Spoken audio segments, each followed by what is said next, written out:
Olá, pessoal, tudo bem?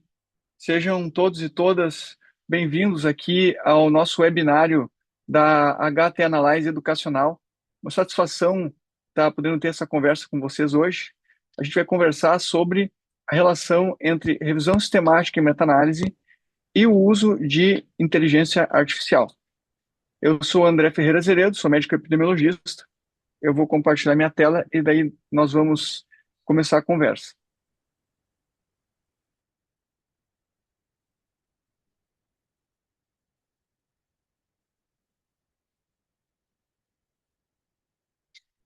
Confirma que está aparecendo o modo apresentação? Sim, Sim, Certo. Então, o tópico do nosso webinário hoje é inteligência artificial em revisões temáticas e meta-análise, aonde ela realmente ajuda. Convido vocês a visitarem o site da htanalyze.com, tá? Que é a empresa de consultoria, onde tem o link também para a HT Analyze Educacional. E já deixo aqui o convite, o pré-convite, para o nosso curso de revisão sistemática e meta-análise de estudos randomizados, que é um curso que já incorpora, tá, inteligência artificial no curso. Vai ser agora dos dias 6 a 10 de abril, à tarde, das 16 às 18 horas. Mais adiante, retomo e passo mais informações. Os painelistas de hoje seremos eu, André Azeredo, e além disso, aqui as minhas colegas, a doutora Sheila Bosco, que é a nossa cientista de dados aqui da HT Analyze, e também a doutora Lidiane Eloy, também nossa outra cientista de dados. Só não posso dizer que são estatísticas porque não são formadas em estatística, né? Mas na prática aqui, elas que nos assessoram aqui para muitos desafios de estatística. Bom, na primeira parte agora da conversa, tá? Nós vamos debater esses três tópicos aqui. Nós vamos debater, então, o primeiro ponto é que a revisão sistemática, ela já vinha se tornando mais complexa antes da chegada da inteligência artificial. Então, esse é um primeiro tópico que nós vamos debater. O segundo, a revisão sistemática está sendo impactada pela inteligência artificial. No que ela está sendo impactada atualmente? E o terceiro ponto são perspectivas futuras do uso de inteligência artificial para a revisão sistemática e meta-análise, tá?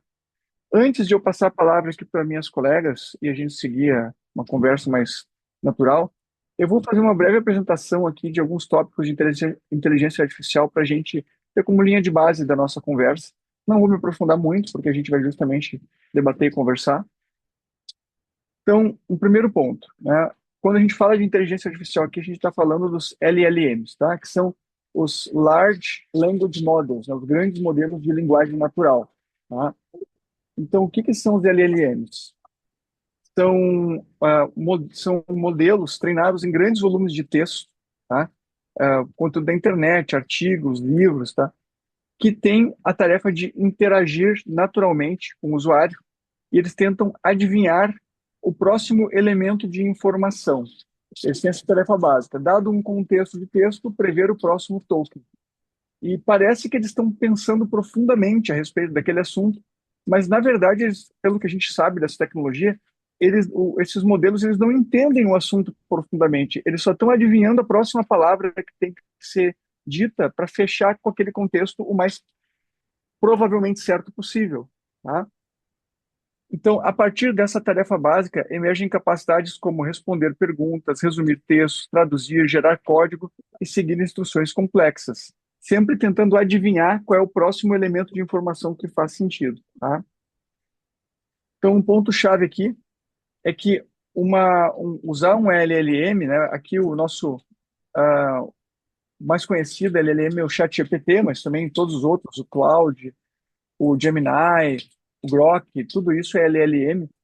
Eles não são necessariamente uma fonte de informação confiável. Eles foram treinados em fontes de informações mistas, confiáveis e não confiáveis. E também tem acesso à internet, que também é mista. A internet é confiável e não confiável ao mesmo tempo. E esses modelos são modelos de padrões linguísticos que podem ou não refletir o conhecimento verdadeiro, tá? Nesse sentido, muito parecidos com interagir com uma pessoa, né? Como se a gente estivesse conversando com uma uma pessoa, a pessoa pode ter muito conhecimento ou pode também estar passando algumas informações equivocadas.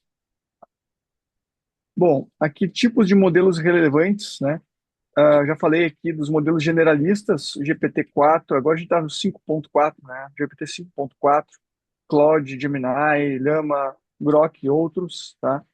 Tem excelente desempenho na automatização de tarefas estruturadas de revisão sistemática, mas tem maior risco de erro de termos técnicos ou de interpretação de métodos. E eles também não são buscadores de artigos por excelência. E tem alguns modelos especializados em saúde, tá? Não necessariamente de revisão sistemática, mas também da parte de assessoria na parte clínica. São potencialmente superiores para a leitura crítica. E a gente está num momento no tempo em que a gente não tem aqui uma solução ainda, o que, que é melhor. Essas duas soluções estão competindo no mercado, tá? Se a gente usa o modelo generalista ou o modelo especializado. E também tem os modelos fechados, né? As AIs que funcionam, por exemplo, só num contexto de um prontuário eletrônico do hospital, para não compartilhar com a internet dados sensíveis. Algumas tarefas úteis para revisão sistemática e meta-análise, pesquisa e síntese de evidências, não vou entrar em detalhes agora, apoio metodológico, né, para interpretação de desenho de estudos, modelos especializados têm um desempenho bom para tarefas do tipo pergunta e resposta na área médica. Ou seja, um modelo especializado consegue ler um artigo e te responder com mais precisão técnica, né, o que, que aquele artigo está te dizendo.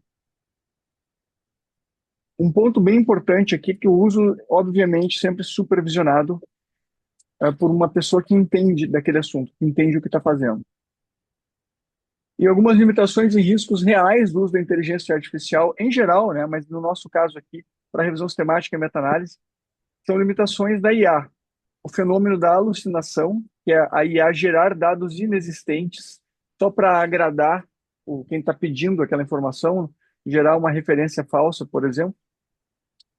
Viés dos dados. Então, o banco de dados usado para treinar pode ter um viés intrínseco embutido. Tá? Falta de transparência. Esses modelos das IAs, a gente não sabe exatamente como eles foram treinados. Então, a gente não tem uma auditoria completa do mecanismo que levou a um determinado está nos dando.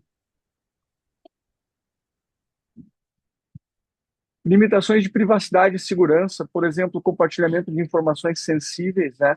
Dados de prontuário. Não dá para a gente botar um banco de dados de pesquisa numa AI comum e esperar que sejam os dados totalmente seguros. Esses dados, dependendo do contrato que a gente tem com a empresa provedora de AI, eles são usados para treinamento da AI. Então, isso tem que ser, o contrato de base tem que ser considerado de acordo com a informação que você está usando.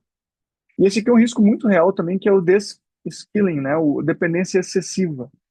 Os profissionais, com o tempo, perderem a capacidade de ler criticamente estudos, entender estudos, achar os artigos, as pessoas desaprenderem a fazer revisão sistemática e meta-análise. Boas práticas incluem sempre ter um humano no loop, né? Human in the loop, obrigatório, documentação completa de qual AI está usando, como está usando, para quais etapas está usando, qual a proporção de AI que foi usado num trabalho e transparência quanto a isso. Validação e dupla checagem, né? Então, se a AI diz uma coisa, não dá para assumir que está certo, a gente tem que conferir. Separar tarefas por risco.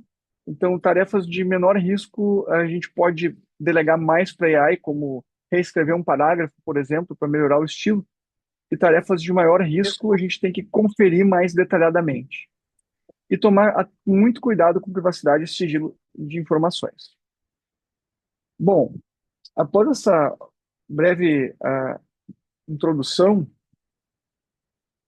deixa eu até voltar aqui um pouquinho para os nossos tópicos de conversa. Eu vou convidar, então, a minha colega Sheila Bosco para conversar sobre o primeiro tópico, que é sobre como já vinha evoluindo, né, a evolução metodológica de revisão sistemática e meta-análise. Ou quais os desafios que a gente já vinha tendo em termos de complexidade, A gente ia conseguir continuar fazendo revisão sistemática, Sheila, se não tivesse AI, se não surgisse AI com a evolução do conhecimento e das ferramentas, a gente ainda assim ia estar se dividindo em times maiores de mais pessoas fazendo? Ou como é que ia ser? Me conta.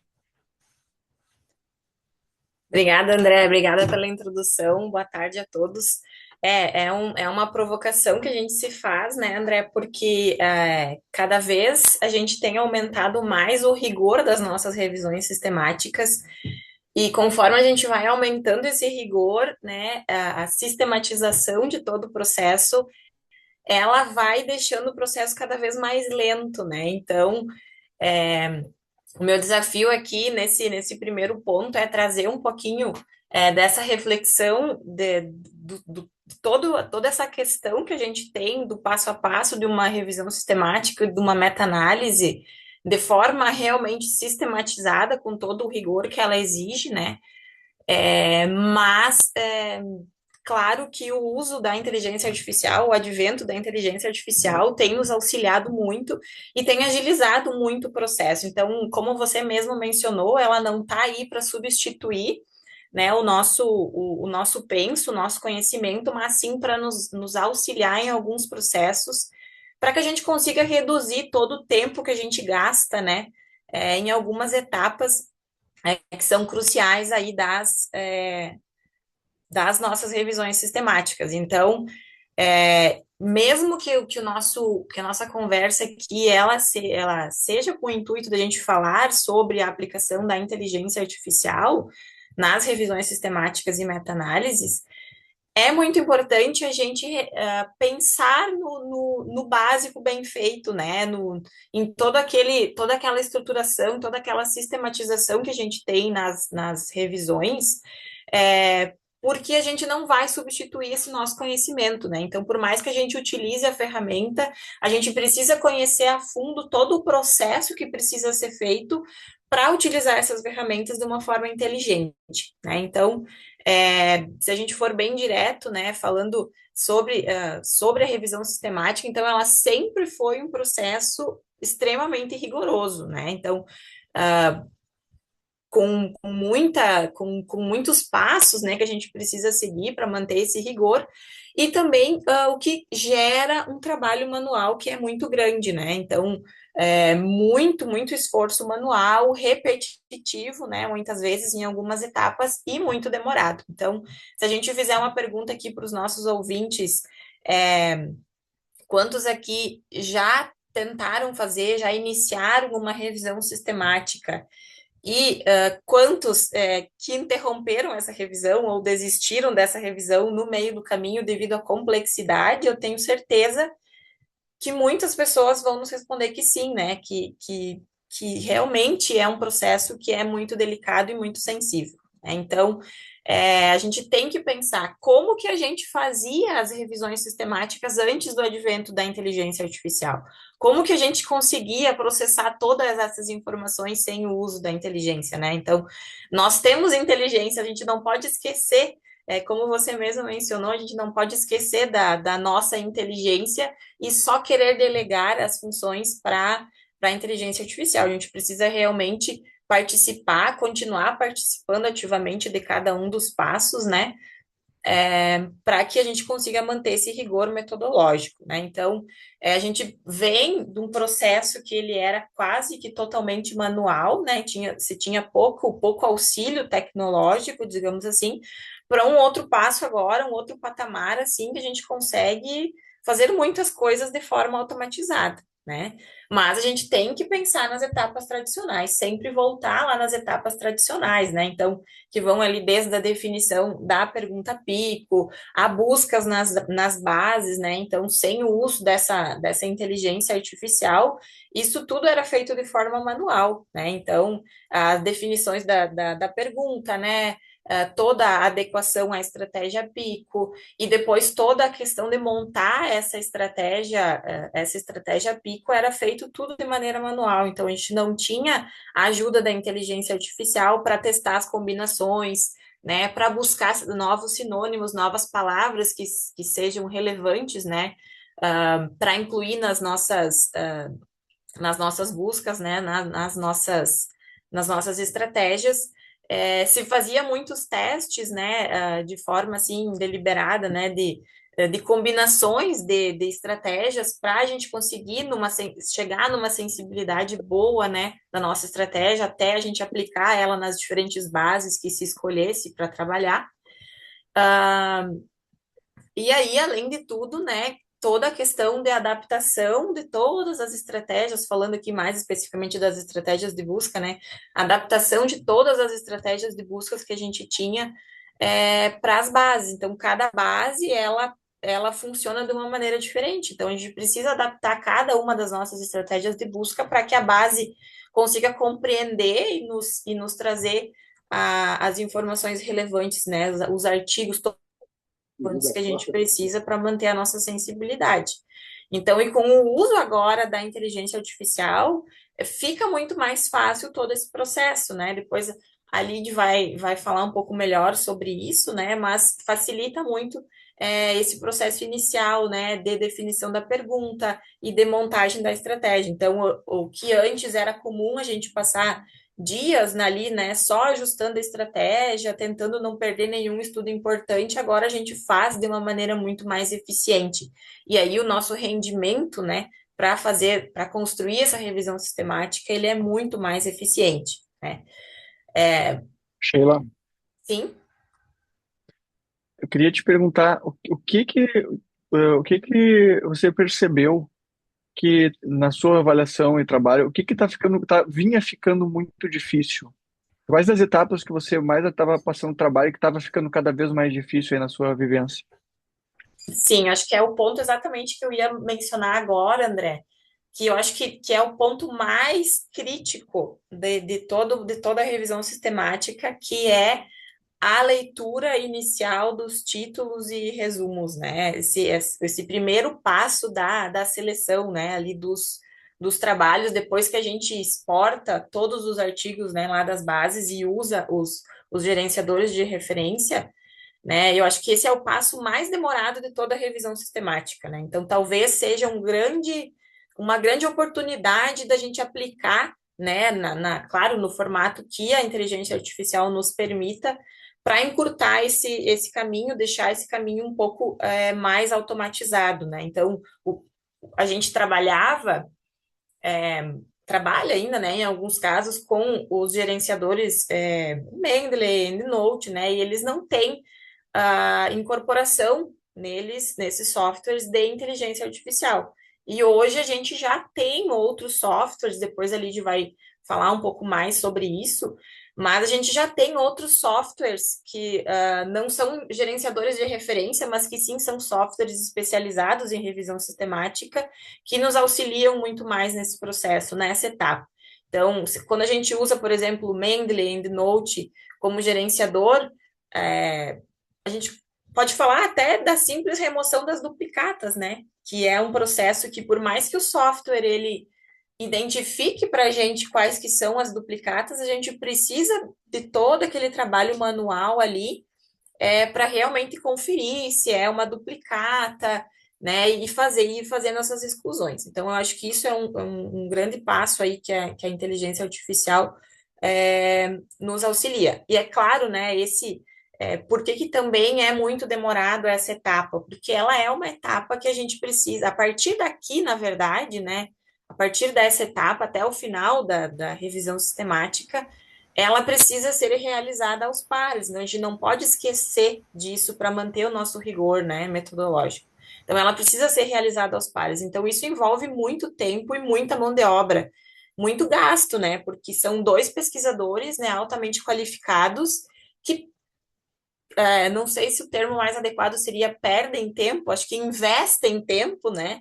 Porque para manter o rigor a gente precisa investir um tempo, mas são dois pesquisadores extremamente qualificados que estão ali investindo um tempo gigantesco de meses, muitas vezes, dependendo aí da complexidade da revisão, no volume, né, de dados que se tem, só para fazer essa primeira triagem que é dos títulos e resumos, né? Sem falar depois, né, de toda a parte da leitura dos textos completos e tudo mais. Então, eu acho que a inteligência artificial, nesse ponto, ela não substitui, né, em nenhum ponto, aliás, ela substitui o revisor, mas ela apoia muito e acelera bastante. Então, a gente tem ferramentas disponíveis, né, que conseguem aí nesse processo, por exemplo, destacar palavras-chave que são relevantes, que facilita muito na leitura, né? Então, quando a gente bate o olho, a gente já vê essas palavras-chave, então a leitura ela fica muito mais dinâmica, né? Então, conseguem sugerir muitas vezes decisões para a gente se apoiar, identificar padrões. Então, a inteligência artificial ela começa antecipar o que a gente faria, né? Ela vai aprendendo conosco ao longo do processo e antecipar o que a gente faria. É claro, a Sei lá. decisão final de incluir continua sendo nossa, né? Mas o uso auxilia e muito. E quanto aos instrumentos de avaliação de qualidade da evidência, ou de risco de viés, e também o próprio grade, como é que você avalia assim a evolução dele nos últimos, vamos dizer, 10 anos em termos de complexidade? Ele, pegando, por exemplo, o ROB lá, o ROB 1.0 para avaliar ensaio clínico e depois o ROB 2.0. Se você estava já encarando com naturalidade, acostumada, ou estava passando um certo trabalho para avaliar a qualidade dos É, estudos? essas ferramentas de avaliação de qualidade, elas vêm evoluindo, né? Então, a gente tem a evolução ali do Hobby, né? Do Hobby 2.0, então elas evoluem, mas elas têm a sua complexidade, né? Então, a gente depois de um certo tempo que faz o uso da ferramenta, a gente se habitua a utilizar. Mas elas são, tanto o hobby, né, quanto todas as outras aí, dependendo do tipo de estudo que a gente for estar analisando, todas elas são subjetivas, né? Então, por mais que a gente se acostume e aprenda a utilizar, independente da complexidade que elas tenham, elas são subjetivas. Então, eu acho que nesse ponto, ter um auxílio também de uma inteligência artificial, daqui a pouco, em algum ponto específico de alguma das questões ali, né, da avaliação da qualidade, estou em dúvida em alguma das questões ali, né, pego o artigo, vou lá, faço uso da inteligência artificial para me ajudar a entender, né, como é que aquele artigo foi realmente escrito, para me ajudar a pensar, né, na melhor resposta para incluir, eu acho que sim, é muito válido e a gente acaba que utiliza bastante nesse ponto também. Sabe que eu acompanhei ali, falando do hobby, né, para ensaios clínicos randomizados, o hobby 1 da Cochrane, quando estávamos nele, eu era bem feliz, porque ele era fácil de aplicar. Ele eram 5 critérios de avaliação e era aplicar Uhum. por estudo, né? Então, aplicava por cada estudo, a gente avaliava o risco de viés global do estudo. A gente sempre tinha dúvidas exatamente sobre o que a gente estava avaliando, porque o estudo podia ter vários desfechos, mas em geral a gente avaliava por desfecho principal.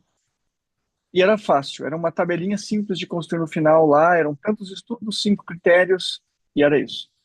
Aí quando veio o Hobby 2.0, tinha vários domínios, questões verificadoras, subdomínios, e todo um caminho ali para dizer se sim, não, se atendia ou não atendia o critério, ou provavelmente sim, ou provavelmente não.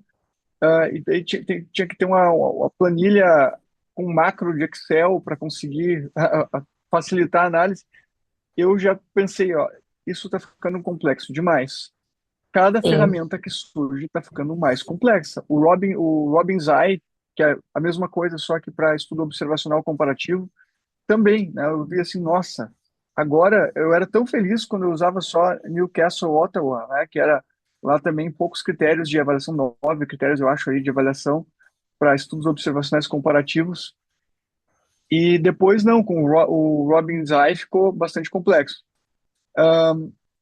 E eu realmente me E o Hobby questionava, assim, 2.0 agora também é por domínio, por desfecho, né? Então, antes se fazia uma avaliação única, né, do estudo, e agora, para cada desfecho que a gente for incluir, a gente precisa fazer uma avaliação. Então, é complexo, é demorado, né? Exige bastante. exato. Então, o mesmo estudo ele vai ser avaliado mais de uma vez, porque é por desfecho, né? Então, eu me questionava assim, nossa, isso aqui está se tornando humanamente impossível. E eu pensava que a gente deveria ir na direção de ter ferramentas menos complexas, sabe? Um movimento reverso. Porém, a solução que veio para o outro lado. Veio para uma ferramenta que nos ajuda a lidar com a complexidade. Então, esse é um ponto que me chama a atenção. Exatamente, exatamente.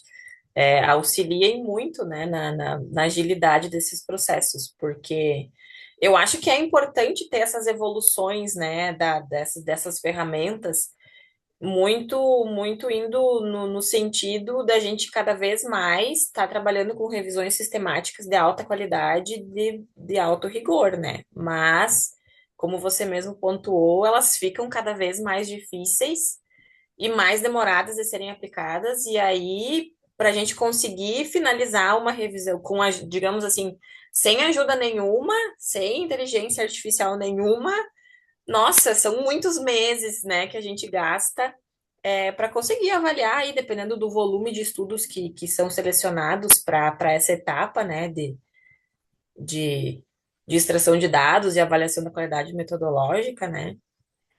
E sobre a extração de dados também a gente tem, né, muitas ferramentas que auxiliam, né, aproveitando o gancho aqui, né, é, hoje a gente não precisa, não necessariamente a gente precisa manualmente, né, ficar nos artigos procurando os dados que muitas vezes estão ali escondidos em figuras, em tabelas, eh, muitas vezes mal dimensionadas, né, que a gente não consegue encontrar de forma fácil os dados, né? Então, tem ferramentas de inteligência artificial que auxiliam nesse ponto também. Então, a gente só tem, claro, sempre o trabalho de conferir, mas todo esse trabalho de buscar e tabular esse dado, né, fica menos necessário, né?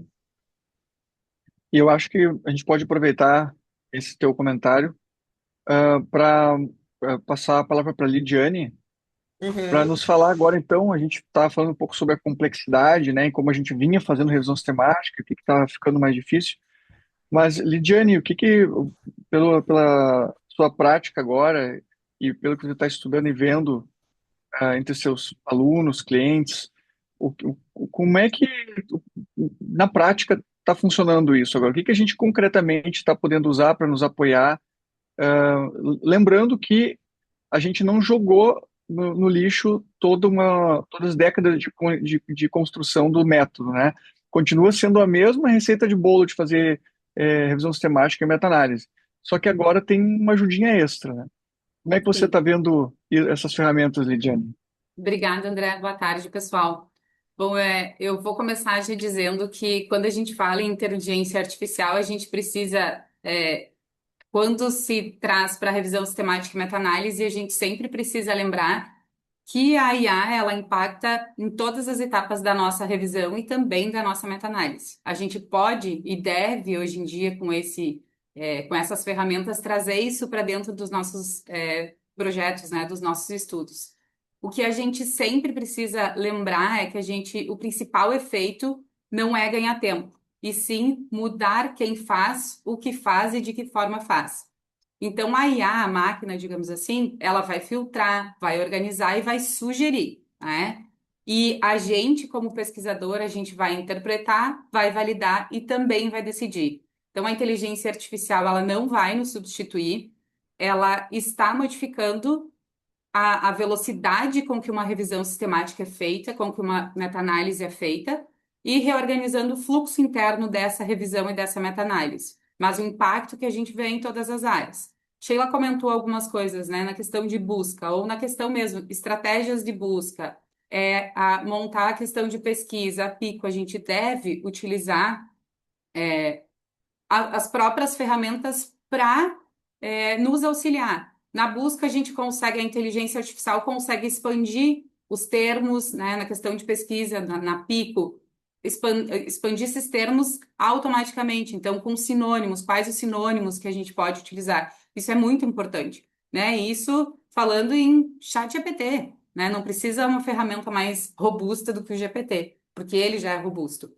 E aí, falando um pouco, né, avançando nas etapas, a gente tem todo o passo a passo da meta-análise, toda A teoria da revisão sistemática e da meta-análise, ela deve continuar sendo a mesma, né? Na triagem de títulos e resumos, hoje a gente consegue, estudos dizem que a gente consegue antecipar uma etapa na triagem de títulos e resumos utilizando o Ryan em até 80% do tempo.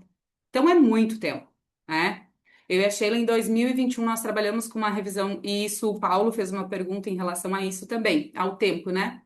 Em 2021, eu e a Sheila fizemos uma revisão sistemática e uma meta-análise com 12 mil estudos, que a gente precisava ler título, ler abstract, depois texto completo, fazer toda a análise. Nós levamos 3 meses para fazer isso. Por quê? Porque a gente sentou e fez, né? A gente não fez nenhuma outra atividade, a gente trabalhou com isso. Então, antecipar o que o professor Gordon dizia, né? Ah, uma revisão bem feita é um ano. Claro, isso muitos anos atrás. E na época, em 2021, a gente não utilizou nenhuma ferramenta de inteligência artificial. Não utilizamos o Ryan, na época utilizamos o Mendeley. Então, nós levamos 3 meses para fazer com essa quantidade, com esse volume de estudos, né? Então, as ferramentas como o Ryan, que é um exemplo, facilita o processo. E ela deve ser utilizada por quê? Porque continua, isso é importante dizer, que para a área da saúde, né, a questão de revisão em duplicatas. Ah, mas revisão em duplicatas agora vai terminar ou vou continuar, preciso continuar fazendo? Na área da saúde, a duplicata ela não deve, no meu ponto de vista, desaparecer tão cedo. Ainda há um risco de erro da inteligência artificial, né? A gente precisa, nós, como ainda utilizar a nossa inteligência, né? Eu digo que a duplicata vai deixar de ser cega para ser mais inteligente, mas a gente ainda precisa ter essa questão da duplicata também para trabalhar com transparência e reprodutibilidade, que ainda são obrigatórias e que vão continuar sendo, né? Então, são só caminhos e meios e ferramentas que a gente pode utilizar que facilita a nossa vida. Na questão de extração de dados, a gente não utilizou ainda, mas a gente vai utilizar agora, que é uma nova, que é a Robot Reviewer. Só que o que acontece? Ele não extrai os dados para nós. A gente já sabe trabalhar com ela, a gente coloca o estudo, esse estudo primário, e aí ele identifica, né, selecionando o texto, aonde que está os dados que a gente quer extrair. Então, até, claro, a gente ter confiança numa ferramenta é sempre aquilo, a gente precisa, igual está validando, está utilizando uma ferramenta para acelerar esse nosso processo. Ela ainda, essa ferramenta, ela é uma revisão, uma extração semi-estruturada, né? Não é 100% confiável, depende da nossa validação, da validação humana, e é mais eficiente naqueles artigos que são bem estruturados. Porque às vezes, até numa revisão que a gente está fazendo, lendo um artigo, a gente também às vezes fica em dúvida no dado que foi publicado nessa revisão, né? Em relação à análise de risco de viés, hoje há poucas ferramentas, né, não existem ferramentas que avaliam viés. Essa mesma ferramenta Robot Reviewer que eu comentei, ela identifica padrões, localiza evidências no texto, sugere classificações, mas quem decide somos nós, né? Somos os pesquisadores. Então, essa etapa, todas as etapas dependem muito da gente ainda, mas acelera essa nossa leitura crítica, né? Esses critérios que são padronizados e que devem continuar sendo padronizados. E então é sempre interessante dizer, a IA atua como assistente técnico, não como decisor, né? E em relação à revisão, à meta-análise, hoje não existe um software que faça tudo sozinho, que eu jogo os meus dados lá e que ele resolva o meu problema. Posso utilizar a inteligência artificial? Devo, né? E de que forma? Utilizando o próprio chat GPT, né? Aí ela não substitui o R, potencializa o R quando ele é utilizado.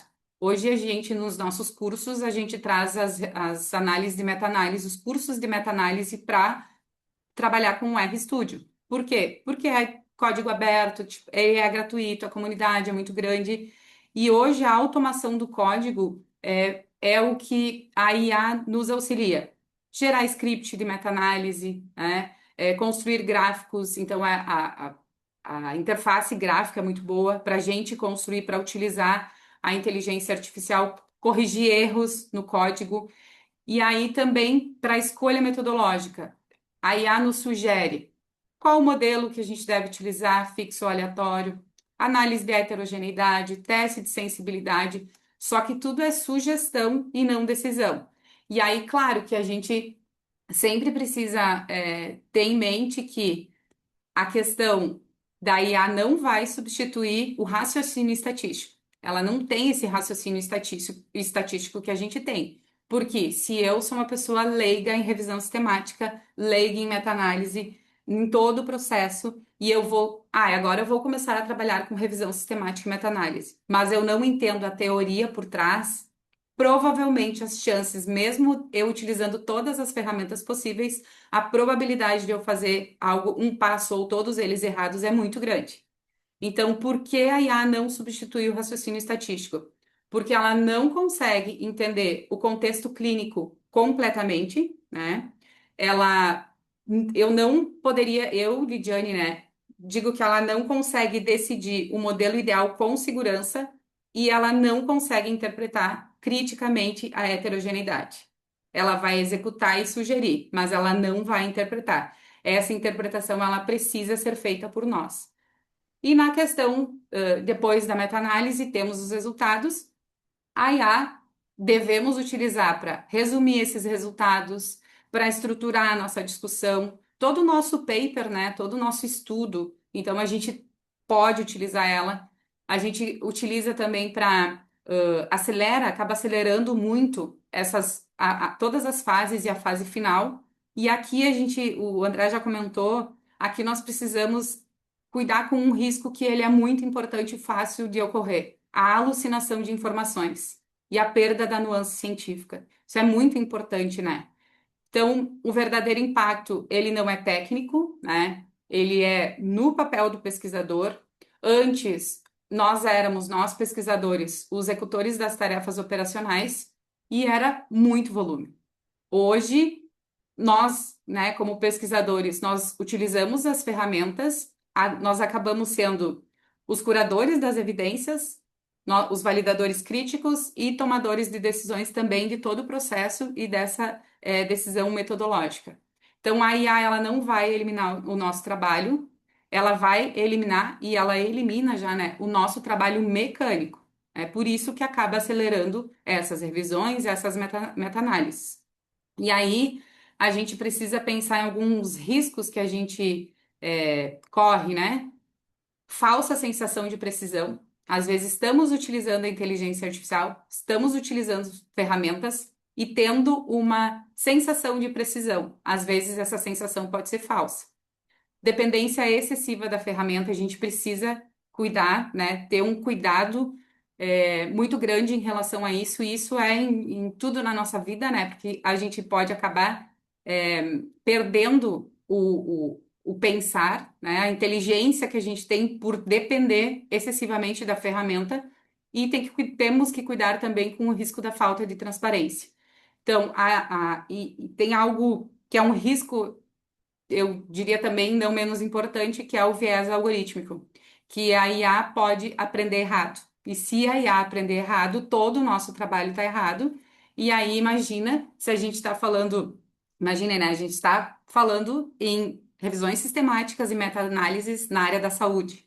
Então, é muito importante que, sim, que a gente continue com a parte de toda metodologia, de toda a teoria, né, feito por nós, por pesquisadores da área, e que sim, utilizamos e a gente traga essas ferramentas para nos auxiliar, né, e não para tomar o nosso espaço.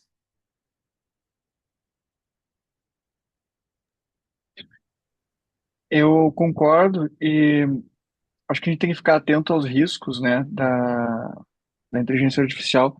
Esse viés algorítmico é bem importante, é algo assim Sim, super sutil, né, difícil de detectar. A gente não está nem falando do treinamento do banco de dados da IA maior, assim, quando ela foi desenvolvida. claro. A gente está falando do nosso processo de trabalho mesmo, ali, da sessão de trabalho com a IA, da nossa própria interação. Se a gente vai meio que ensinando errado ali no meio do caminho, daqui a pouco a IA ela está nos confirmando um viés nosso, né? A gente coloca na própria interação um viés do pesquisador. Então esse é um viés real. Um outro viés que, outro risco, não é bem um viés, é um risco que não está bem ah, codificado em nenhuma área ainda, mas é o risco da AI tentando fazer uma missão maior, começar a enviesar e fazer várias tomadas de decisões tendenciosas com o objetivo de atingir uma missão maior de base, né? E causar eventos secundários, efeitos secundários prejudiciais, né? Então, por exemplo, o exemplo que se dá é que se a gente tivesse uma AI corporativa e a gente colocasse que o objetivo é aumentar a venda de clipes de papel, né? Daqui a pouco a AI pode estar tomando uma série de decisões ali que vão estar impactando toda a cadeia de produção de minério de ferro do mundo, né? Com aquele objetivo de vender clipes de papel. Mas daqui a pouco ela enviesou todo o sistema para tentar chegar naquele objetivo. Outros, as AIs têm, nos seus treinamentos, podem ter alguns vieses, vamos dizer, até assim, filosóficos de base, que podem impactar o que, que elas decidem, o que, que nos respondem. Na área da saúde, isso ainda não está bem claro onde vai aparecer. Mas, por exemplo, um dilema que existe é nos veículos que se dirigem sozinhos com AI. Qual decisão que o veículo tem que tomar quando ele tem que decidir entre proteger quem está dentro do carro versus proteger quem está fora do carro? Então, imagina que você está dirigindo o seu carro, um carro convencional, e tem um, sei lá, um pedestre, dois pedestres se colocam na sua frente, tá? E você tem que decidir entre a passar por cima desses pedestres ou se chocar contra um poste em alta velocidade. Ou seja, ou você se acidenta feio ou você acidenta feio outras duas pessoas, tá? O ser humano tem um instinto de sobrevivência. Então, dificilmente a pessoa ia se tomar uma decisão para se prejudicar. Dificilmente. Mas o algoritmo da inteligência artificial, ele pode ter ali uma tendência de maximizar os benefícios. E ele vai pensar, olha, eu prefiro salvar duas vidas do que uma. E daí ele pode sacrificar a vida do ocupante do veículo, né, nessa tomada de decisão. Isso pode acontecer em várias instâncias, pode acontecer também, é claro, eu falei de um exemplo dramático, mas poderia acontecer na área da saúde. A gente pode estar fazendo um estudo para tentar demonstrar uma hipótese conceitual e a inteligência artificial pode chegar à conclusão que é melhor provar outra hipótese conceitual e, de alguma maneira, puxar um viés no nosso trabalho. Isso ainda é muito abstrato, né? Eu estou falando num plano bem filosófico, assim, mas a gente tem que ter em mente que essas questões mais profundas, elas existem, né? Elas podem desempenhar um papel. Com isso, acho que eu vou passar, Lidiane e Sheila, para a parte final aqui e vou trazer o assunto sobre para onde vamos, né? O que que a gente acha que faz sentido a gente pensar que vai acontecer nos próximos anos, né, de desenvolvimento, de uso da inteligência artificial? Qual o caminho, né? Vocês falaram em vários momentos, a inteligência artificial não nos substituiu, o ser humano ainda é fundamental, concordo, né?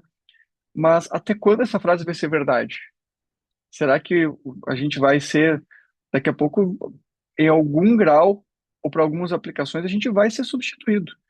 E esse é um ponto que eu queria trazer. Eu acho que a gente vai chegar no extremo, vai chegar no ponto de ter um agente de AI, né, programado para ficar rastreando a literatura e atualizando automaticamente uma revisão sistemática e uma meta-análise em tempo real. A gente vai ter, assim, acessível por um site, uma meta-análise viva que tem ali, vamos dizer, um robô dedicado eternamente a manter aquela questão de pesquisa atualizada, né? Então, acho que, acho que no extremo, isso pode vir a acontecer um dia. A gente ainda não está lá, mas eu já consigo enxergar isso acontecendo. Mas no curto prazo, pensando assim no horizonte de 3 a 5 anos, né, o que mudaria de verdade? Eu acho que a parte do screening que a Sheila falou, a Lidiane também falou, acho que ela vai mudar bastante. Ainda não por recomendações, tá? a Cochrane Collaboration,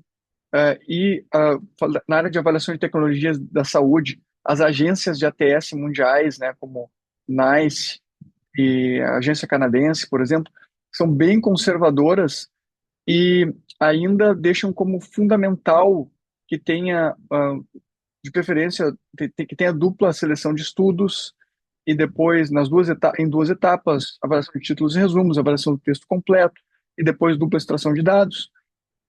Então, a recomendação oficial ainda é ter duas pessoas fazendo isso, dois seres humanos. Mas a tendência é que o screening evolua para ficar quase todo automatizado. Ainda não é um método que todo mundo concorda que é aceitável, que um ser humano faça e uma AI revise, como um segundo revisor. Isso já foi testado e teve boa acurácia ou média acurácia, mas com versões anteriores do ChatGPT, não com versão mais recente. Em algum momento isso vai estar validado, vai estar melhor aceito, mas ainda está em amadurecimento, tá? Outro ponto é a extração da Pico automática ou semiautomática por padrão. Isso já tem na versão premium do Ryan. A versão premium paga do Ryan, a mais cara, ela já extrai os elementos da questão de pesquisa de cada trabalho, de cada estudo que está lá, né? E isso vai ficar cada vez melhor. A gente vai conseguir extrair isso automaticamente. O risco de viés avaliado por inteligência artificial, a gente ainda não tem uma ferramenta confiável, validada, testada para isso. Porém, as AIs genéricas, as LLM genéricas como o ChatGPT, já são um grande apoio nisso atualmente. Dá para a gente falar para o ChatGPT, ou a gente pergunta automaticamente, ponto a ponto, para cada critério de avaliação, se ele consegue achar aquela informação no artigo como um pré-leitor para nos direcionar melhor, ou a gente até pode pedir para ele fazer o upload do artigo, fazer o upload da ferramenta e pedir para ele fazer uma primeira aplicação da ferramenta e nos apontar onde ele pegou as justificativas para cada ponto. E daí a gente vai lá ponto a ponto conferindo, mais como um conferidor do que como uma pessoa que vai fazer o trabalho braçal mais forte. Então, a tendência, isso não está validado, tá? Isso aí, eu e outras pessoas fazemos experiências e usamos dessa forma, mas isso tudo está em desenvolvimento e tudo tem que ser relatado com transparência nos trabalhos que cada um de nós fazemos. E isso vai ser ainda melhor ou pior aceito dependendo do lugar onde a gente vai submeter um trabalho desse, porque isso tudo está em desenvolvimento.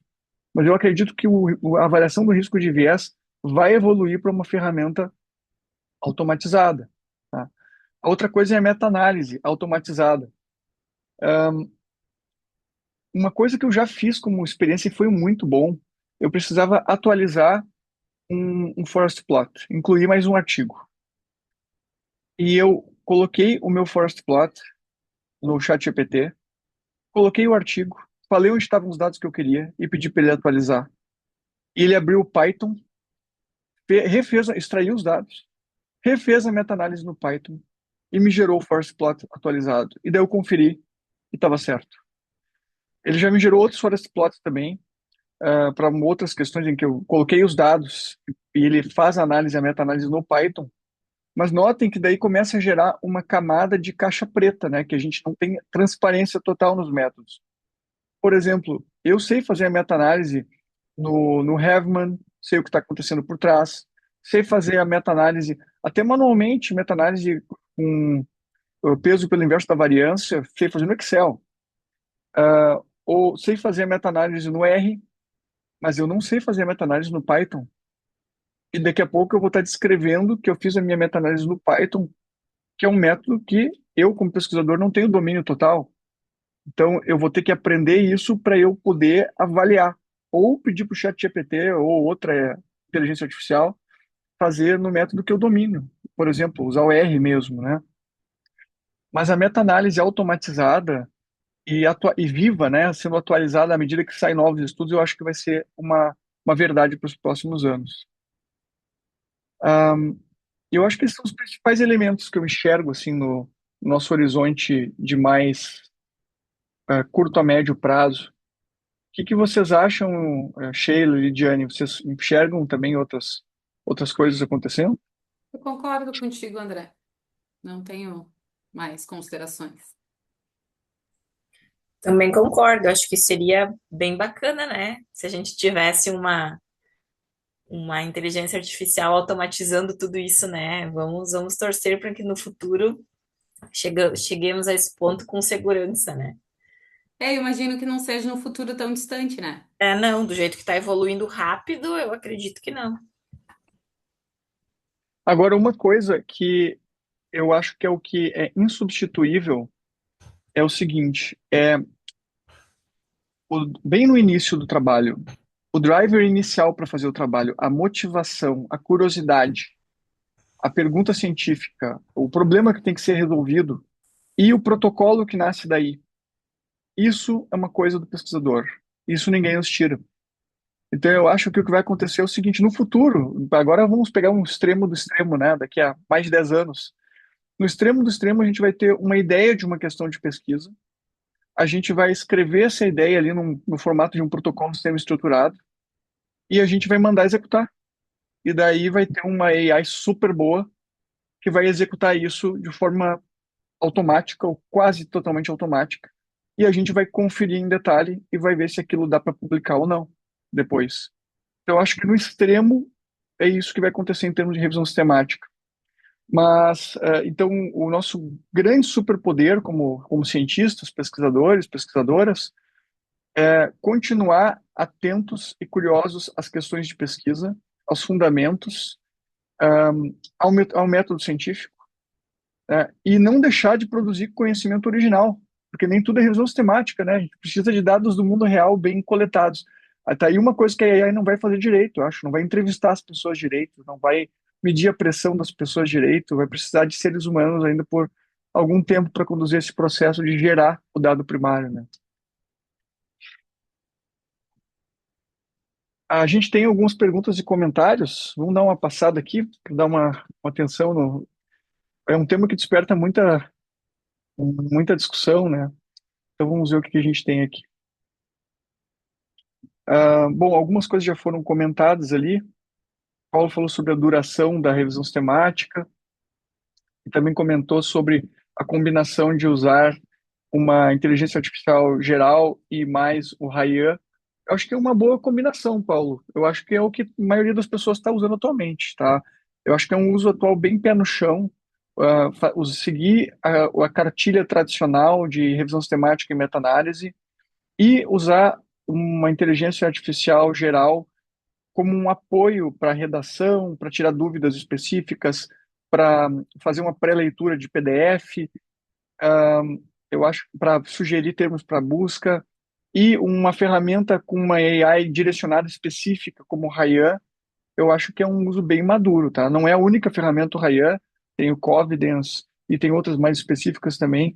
Eu vi aqui que alguém compartilhou um artigo, quem foi aqui que Foi compartilhou? o Foi o próprio Paulo. Paulo que compartilhou. Foi muito bom, eu estava vendo, tem uma lista, uma tabela muito boa ali. Muito obrigado por ter compartilhado, Paulo.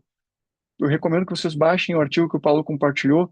Tem uma tabela bem completa e abrangente ali, um artigo desse ano, de várias soluções de AI direcionadas para revisão sistemática e meta-análise. É um assunto que está mudando muito. Outra pergunta aqui é sobre softwares para usar. A gente tem no nosso curso de revisão sistemática e meta-análise, a gente está trazendo, a cada edição do curso, a gente está aprimorando e está trazendo mais ferramentas, tá? A gente parte das inteligências artificiais gerais e da aplicação delas, porque praticamente todo mundo tem acesso, mas a gente também está trazendo uma série de ferramentas específicas. O Rogério perguntou isso, se a gente dá aula disso, sim. A gente vai, nesse nosso curso agora de abril, justamente, é um curso de revisão sistemática, ele já é lecionado com a inteligência artificial embutida, tá, em todas as etapas. E a gente também faz as revisões sistemáticas. Pode entrar em contato com a gente, por favor, Rogério, que a gente pode conversar com você sobre isso. A professora Graciele perguntou aqui, o Ryan versão paga versus a versão grátis, né? Realmente tem bastante diferença. A versão grátis é muito limitada. Eu acho que a AI da versão grátis entra só na detecção de duplicatas, né? Que ele diz qual é a proporção de similaridade entre os artigos que tem uma inteligência artificial que lê os resumos e diz o quanto, em percentual, o quanto os trabalhos são semelhantes. E na versão paga, ele faz leitura já do PDF, faz a extração da pico automática. Se não me engano, tem duas versões pagas, né? Tem uma intermediária e tem uma mais top.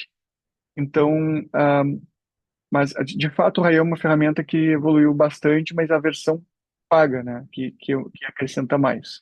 Até a questão de preços do Rayon, né, André? US$ 60 a intermediária e US$ 100 a melhor versão anual, né? Então não tem paga mensal para ter o desconto, mas é anual. Então não, se a gente for pensar para quem utiliza bastante, vale a pena pagar, né? Vale sim, essas ferramentas, eu até diria que porque elas oferecem, elas são até relativamente baratas, né? É. Porque elas oferecem. O Paulo perguntou: posso fazer o upload de um artigo que discute várias... Ah, fez o upload aqui, Paulo, muito obrigado. Muito interessante, obrigado por ter compartilhado. A Dênia falou, pediu para a gente colocar as ferramentas, mas eu acredito que o artigo que o Paulo fez o upload já te dá essa resposta, Dênia, tá? Muitas ferramentas listadas ali. E a aplicação de várias que a gente está adquirindo experiência também no nosso curso de abril. O uso das ferramentas deve estar descrito na metodologia das publicações? A Andressa perguntou. Sim, é considerado uma boa prática de pesquisa descrever com transparência aonde foi usada a inteligência artificial, para que foi usada, qual inteligência artificial, e manter um registro disso, tá? Eu diria assim que essa camada de auditoria, ter um conteúdo auditável, é um marcador de boa qualidade científica atual, tá? Do uso de AI. É um método ainda que está em desenvolvimento. Ninguém sabe exatamente a forma padrão universal, que vai ser o padrão dos próximos anos. Então, cada um, na prática, vai tentar o melhor possível, né, com um conjunto diferente de ferramentas, e vai relatar o que conseguiu com transparência, né? A Diana perguntou sobre IA aplicado no contexto de dados do mundo real. É um pouco fora do nosso tópico aqui, mas tem questões de lei geral de proteção de dados envolvidas e, de fato, Diana, aí tem que ter uma inteligência artificial contratada cujo o contrato, os termos de serviço prevejam privacidade do uso da informação, tá? Tem que prestar atenção ao contrato, aos termos de uso. O Paulo comentou a experiência do uso do ChatGPT e Gemini para fazendo o upload do artigo para avaliar o risco de viés. Ele não teve uma boa experiência. Eu tive uma boa. É que depende, Paulo, como você interpreta, né? A minha experiência foi boa no sentido de que ele me adiantou o preenchimento e me apontou lugares do texto para eu ler. Mas não foi boa no sentido que ele não me entregou um produto acabado, né? Então, quando a gente coloca lá, coloca a ferramenta Rob 2.0, faz o upload. Aqui está a ferramenta Rob 2.0. Aqui está o artigo. Baseado nisso, faça a avaliação do risco de viés desse artigo aplicando essa ferramenta. Ele vai fazer e vai entregar uma resposta. E daí isso é um rascunho inicial para você trabalhar em cima. Então, se você enxergar como um rascunho inicial, eu acho que é um sucesso. Se você, por outro lado, tivesse uma solução finalizada, então não é um sucesso, porque de fato vai vir muitos furos, ele não vai aplicar perfeitamente a ferramenta, tá? Então, acho que como rascunho inicial pode ser usado, tá?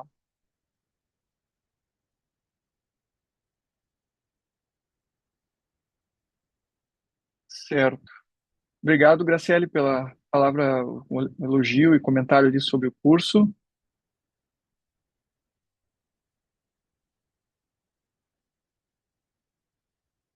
A Edna pergunta: quando uma revisão sistemática e meta-análise pode ser replicada? Com a mesma pergunta de estudo, mas em outro cenário e espaço de tempo? Eu acho que no sentido de ser atualizada, Edna. Eu acho que assim, o objetivo da gente fazer tudo com transparência é por dois motivos. O primeiro é que para outros pesquisadores possam refazer o que você fez, seguir seus passos e confirmar a veracidade dos seus resultados, né? Isso dá mais credibilidade para os seus achados, se você faz com transparência. Então, portanto, seu trabalho é replicável.